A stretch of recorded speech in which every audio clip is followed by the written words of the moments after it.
Hello there, Escambia County Public Schools. Artificial intelligence in education has revolutionized the way teachers teach and students learn. But as with anything, a risk can be involved when using this.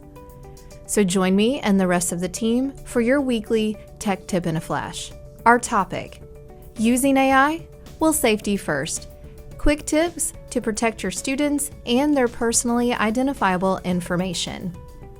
Remember, AI is a powerful tool that can help you, but safeguards must be kept in place. We need to protect what's most valuable, and that's our students, of course. Start by reviewing your tools. Check out the digital resource menu for approved software. If you don't know where that is, look at our video up here. You may also need parental consent, so let that digital resource menu be your go-to guide for what you should use. Limit the data that's collected by your AI tool or platform. Only put in the smallest amount of data needed for it to function, and that data should never be sensitive information. You should use anonymization techniques. Never enter names, student numbers, grades, or any combination of those three into AI. So remember, Escambia County, best practice: when you're in doubt, don't enter any information that could be seen as personally identifiable for you or your students.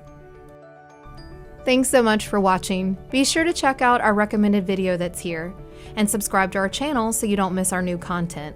Fill out our content request form so we make videos that are just for you, because that is a bite of tech.